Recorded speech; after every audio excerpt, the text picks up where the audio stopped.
Olá pessoal, tudo bem? Valber Siqueira na área, queira ou não queira.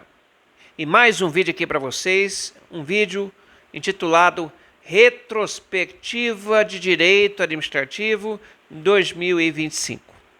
Eu selecionei para vocês 25 tópicos, tá? Mais importantes que, no que diz respeito, é claro, ao direito administrativo, que fizeram parte deste ano passado. E é bom que vocês saibam, né? Porque potencialmente isso pode cair em prova. Então, vamos às informações.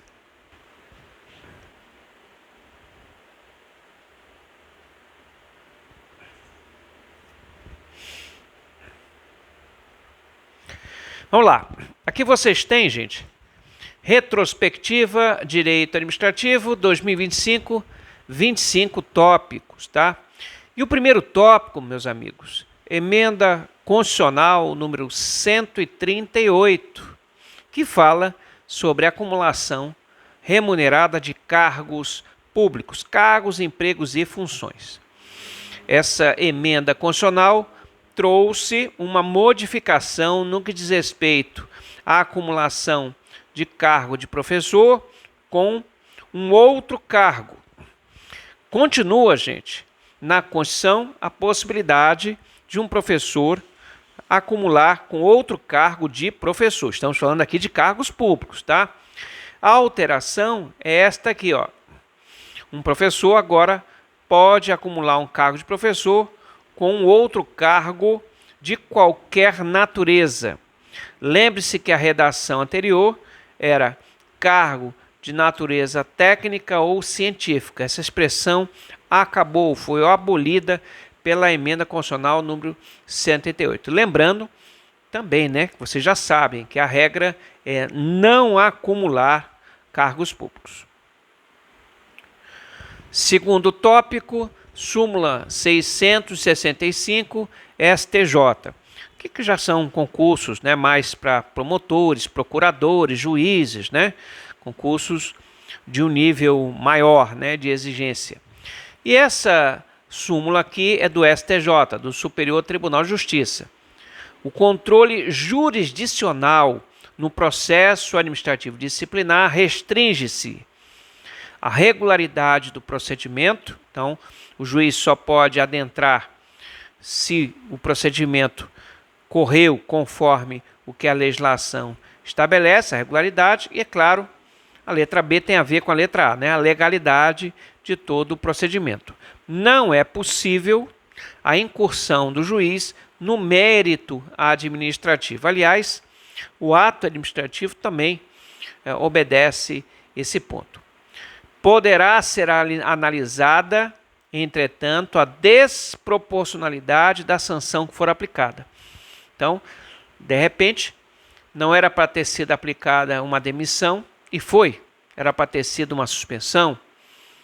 Então, também, caso de suspensão, que a gente sabe que é até 90 dias, e o sujeito, por exemplo, ele é primário, e já foi logo aplicando 90 dias, então pode-se analisar sim se ocorreu ou não essa desproporcionalidade na aplicação da sanção.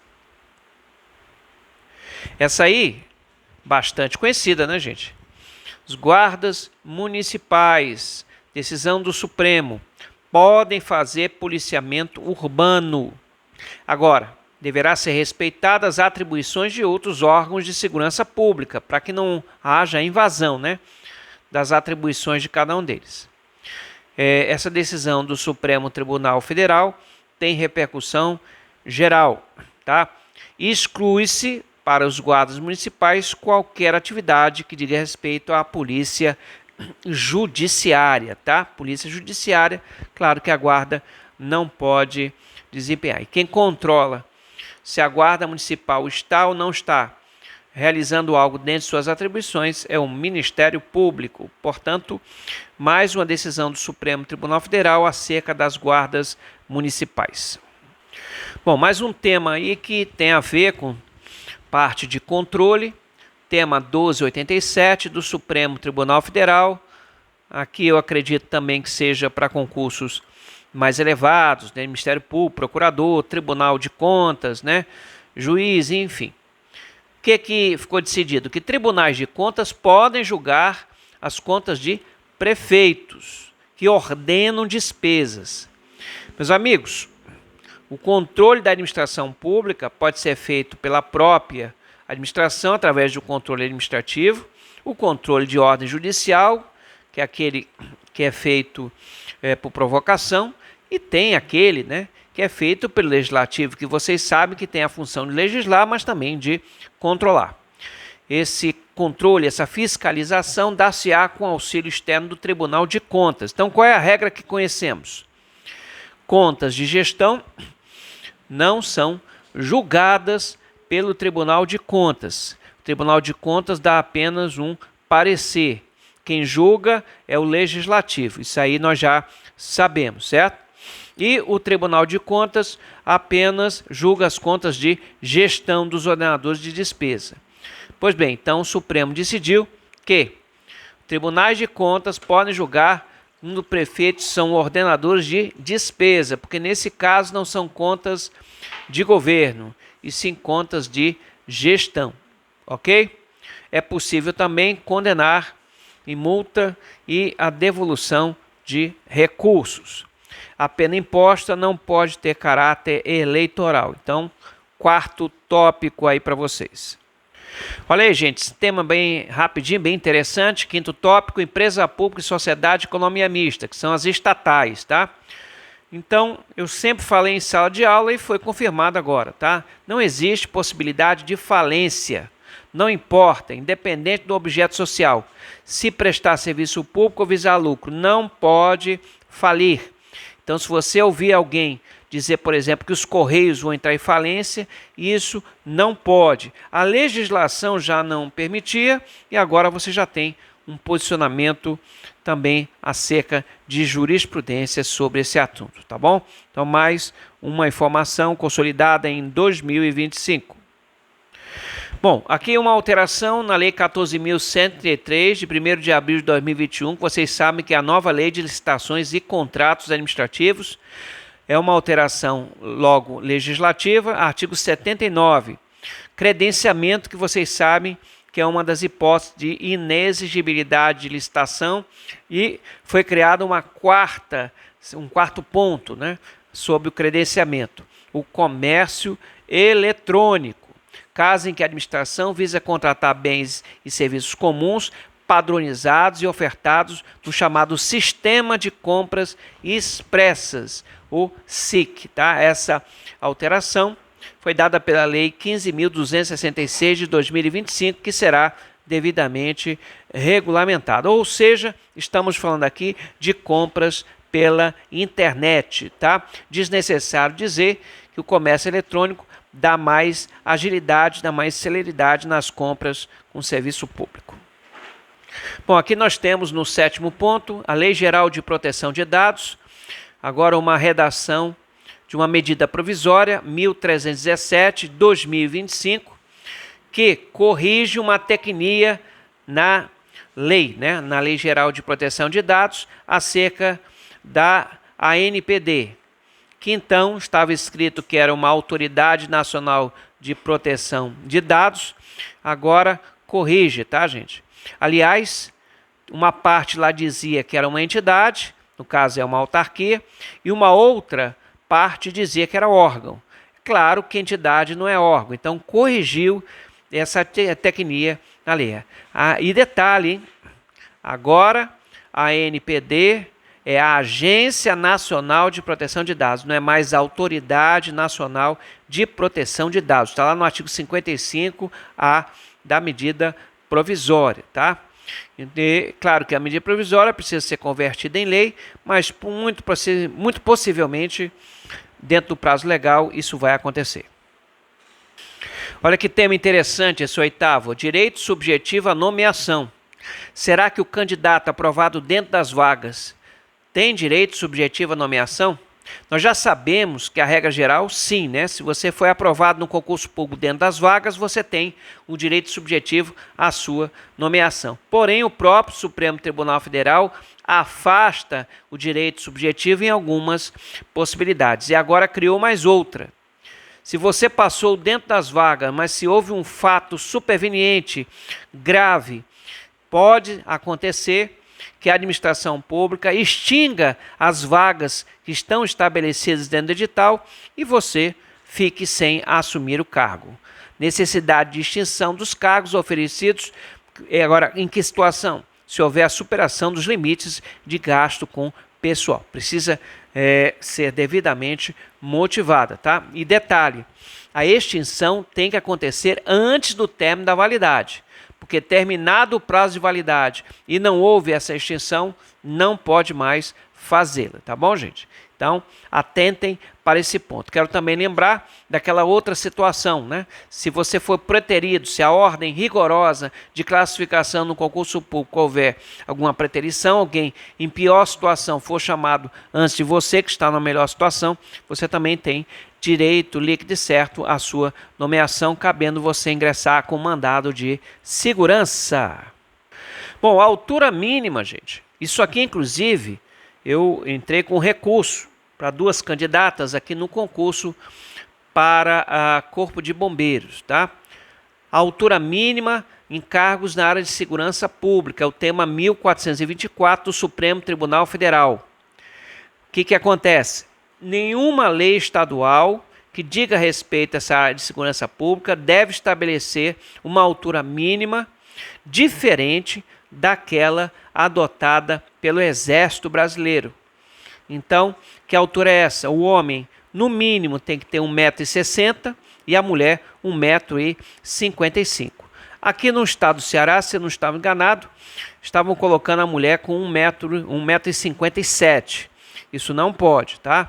Então, neste caso, esse ponto tem que ser questionado. Essa lei que porventura contrarie essa decisão do Supremo vai fazer com que você possa ingressar na justiça. Aqui um detalhe, ainda adotando o princípio da razoabilidade, não se aplica esse ponto de requisito de altura para todos os cargos na área de segurança. Por exemplo, capelão militar não precisa ter a altura mínima, né? Então a altura está relacionada com o desempenho do cargo, tá bom, gente? Atenção para essa mudança, tá, gente? Eu que fui militar, fiquei bastante feliz com isso aqui. Carreira militar, proibição de ingresso de candidatos casados ou com filhos, tá? Tema 1388. Acabou essa proibição, acabou. Agora é inconstitucional o artigo 144, a linha A, da Lei 6.880 de 1980, que traz o Estatuto dos Militares, tá? O Supremo Tribunal Federal não entendeu nenhuma lógica nisso, não achou que seja razoável proibir uma pessoa que, mesmo casada com filhos, ingressar nas Forças Armadas ou na carreira militar como uma forma, porque não se aplica só às Forças Armadas, tá? Então, caiu este ponto. Espero que futuramente também quebre algumas barreiras no que digam respeito às mulheres, tá? Um exemplo, no caso, você vai fazer lá para a ESA, você não tem, não é uma quantidade X de vagas, que aliás, se for para a SpaceX, a Escola Preparatória de Cadeiras do Exército, é bem menos, tá? Então pode ser que futuramente essa cláusula aí de segregação seja quebrada, tá bom? Então, 10º tópico 2025. 11º tópico, gente, licença parental. Supremo Tribunal Federal, tema 542, trabalhadora gestante tem direito à licença, ainda que que ocupe cargo comissionado ou contrato temporário, não importa. Se você for uma trabalhadora temporária no serviço público ou estiver em cargo comissionado, você tem direito sim à licença gestante, tá bom, gente? Leis estaduais podem fixar prazos superiores a 5 dias, que é a regra geral no que diz respeito à licença paternidade. Aqui, no caso do Ceará, a licença paternidade foi aumentada para 10 dias, tá? Então, inclusive, casos de adoções e pais solos, hein? Isso aí voltando à questão do trabalhador gestante. Então, o que é o pai solo? A esposa que é servidora falece, né? Lá no, quando tá dando a luz ao filho, então fica o pai solo. Então, nessa condição, sim, pode, mesmo sendo homem, requerer essa licença gestante. Olha que interessante esse tema, tá? Tem bastante coisa a partir de 2023 sobre o tópico. 13º tópico, inércia do Tribunal de Contas na emissão de parecer prévio. ADPF 366 de Alagoas. O que diz essa decisão? Se o Tribunal de Contas não emitir parecer prévio dentro do prazo, o prazo estabelecido no artigo 71, inciso 1º da Constituição Federal, essa inércia não impede o julgamento pelo Poder Legislativo. Estava acontecendo bastante isso. O Tribunal de Contas não estava emitindo o parecer prévio dentro do prazo legal e impedindo aí que o Legislativo julgasse as contas. Então, não pode. Então, atenção, decisão interessante, principalmente se você for fazer algum concurso para os tribunais de contas. 14º tópico, sistema de controle. O Supremo Tribunal Federal decidiu a relação que existe entre os sistemas de controle externo é horizontal e cooperativa. Não existe hierarquia entre o controle interno e o controle externo. Não existe hierarquia do Tribunal de Contas sobre as controladorias. Não existe. O sistema aí é horizontal e são cooperativos, tá? Então, mais um item aí. Atenção, atenção, 15ª decisão, só que do STJ, tá? Anulação de questão de concurso. Como é que é feito isso, gente? Tá?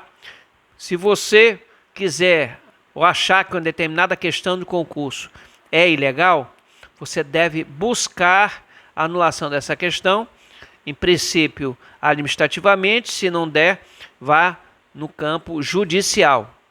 Agora, cuidado, se por acaso o juiz decretar a nulidade da questão, não tem efeito erga omnes, ou seja, não vai anular para todo mundo. Judicialmente só se anula para a pessoa, para o candidato que entrou com a ação, tá? Não é possível reabrir o certame para, por exemplo, distribuir pontos e reclassificar os candidatos, tá? É diferente, gente, se essa anulação for feita via administrativa, porque aí, se anular de forma administrativa, anula para todo mundo. Aí há uma reclassificação, enfim, distribuição de pontos, mas judicial não tem condição, ainda mais considerando que isso pode acontecer depois de muitos anos. Então, você imagina aí o prejuízo que isso não causará. Então, 15º ponto. Bom, 16 tem a ver com o anterior. Controle judicial de concurso, ó, tema 485. Esse tema aqui não é de 2025, mas é importante eu repisar isso.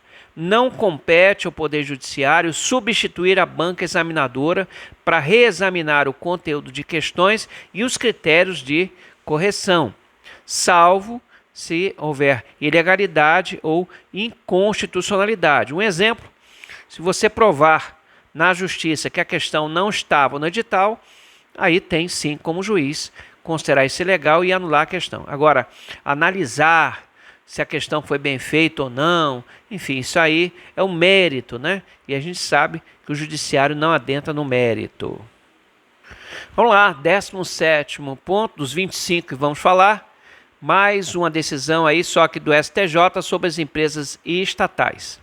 As empresas públicas, e não é a sociedade de economia mista, empresa pública, tá? Obviamente que não tenham fins lucrativos aqui, em regime não concorrencial, que se visar lucro já não se aplica isso aqui. Prestadoras de serviço público essencial fazem jus ao processamento da execução por meio de precatórios. Isso aí, um exemplo, que eu posso dar a vocês, os Correios, tá? Que se enquadra perfeitamente essa decisão do STJ. 18º ponto, Lei de Acesso à Informação e surgimento da Lei 15.141 de 2025. O alcance da lei acresceu 2 novos artigos, gente. O artigo 8º, a linha A, incluindo agora o Sistema S, no que diz respeito à Lei de Acesso à Informação. Agora o Sistema S, o SESI, Senai, Sebrae e outros que começam com S, né, devem publicar plano de carreiras e salários. Planos de cargos, perdoe. Carreiras não, planos de cargos e salários. Funções gratificadas, ou seja, tem que dar transparência a esses aspectos. E também foi incluído na lei, no alcance da lei, os conselhos de fiscalização, Corém, CRM, CREFITO, entre outros. Também deve divulgar parcelas remuneratórias, lei de acesso à informação. Olha aí, gente, como é que as estatais estão com tudo. Uma decisão também interessante aqui, Lei 15.177 de 2025, participação feminina nas estatais. Olha que interessante. Bom, artigo 19A, o Conselho de Administração tem que ter pelo menos 30% de mulheres. Então isso foi colocado, né, modificando a Lei 13.303 de 2016. Lá no artigo 8º fala de uma carta anual, e dentro dessa carta anual, que atende a requisitos de transparência, tem que ter uma divulgação da política de igualdade entre homens e mulheres, certo? Então, olha, uma lei alterando aí as estatais. Atenção você que vai fazer concursos no âmbito federal, a nova lei de cotas em concurso público, Lei 15.142, ampliou o quantitativo de percentual de vagas para pessoas pretas, pardas, indígenas e quilombolas. Antes era 20%, agora são 30%. 30%, lembrando que quem concorrer nessas vagas aí terá que passar pela etapa de heteroidentificação, tá?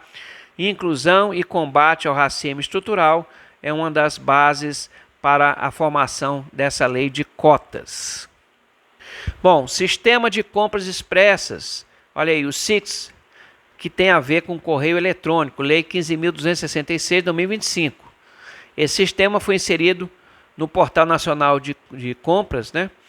E no artigo 174, parágrafo 3º, inciso 7º. De que lei, gente? Claro, da Lei 14.103, que é a nova Lei de Licitações e Contratos, a nova ferramenta. E tem a ver aqui com as compras na internet. Esse mercado que vocês têm, né? Que se tem na internet aqui. As estatais e suas subsidiárias e também entidades privadas sem fins lucrativos podem usar esse sistema de compras expressas que pretende dar mais economia e agilidade às compras públicas. Bom, 22º ponto dos 25, está faltando agora pouco, né? Incidência do teto remuneratório para defensores públicos e delegados. Vocês sabem que existe um teto remuneratório. No âmbito federal, o que nós já ensinamos? O teto é o subsídio dos ministros do Supremo Tribunal Federal. No âmbito estadual, nós temos 3 subtetos. Se você trabalhar no executivo, o teto é o governador. Se for no judiciário, o teto é desembargador. E se for para o legislativo, o teto é deputado estadual. E no município, quem dá o teto é o prefeito. Isso aí você já sabe. Atenção para essa decisão do Supremo Tribunal Federal, tá? Defensores estão submetidos ao teto remuneratório, tá? Já delegados não.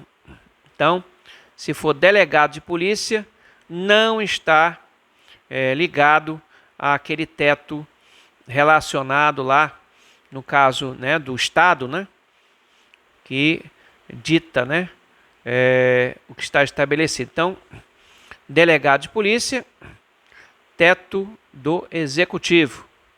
Outro detalhe aqui, o Supremo diz que delegado de polícia não é cargo de carreira judiciária, não se enquadra naquele subteto estatual de 90,25%. O teto de delegado é o teto do executivo.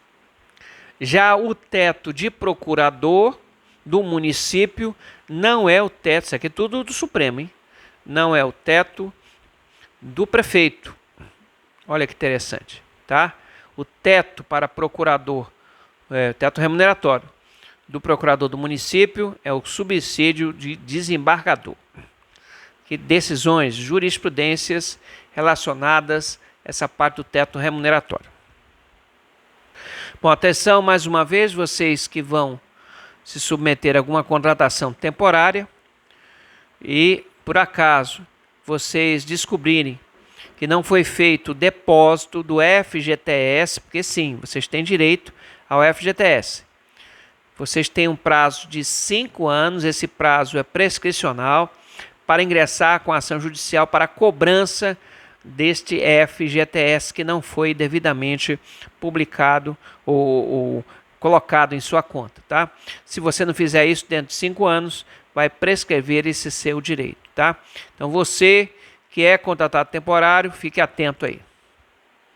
Bom, penúltimo tópico, né, gente? Aposentadoria especial para guardas municipais. Infelizmente, o Supremo Tribunal Federal e o seu relator Flávio Dino não deu, tá, aposentadoria especial para os guardas municipais, por não se enquadrar no rol taxativo do artigo 144. Por isso, não deverão ter aposentadoria com critérios diferenciados. Se futuramente a guarda municipal for incluída dentro do rol do artigo 144, o caput, com certeza, o Supremo vai rever esse seu posicionamento.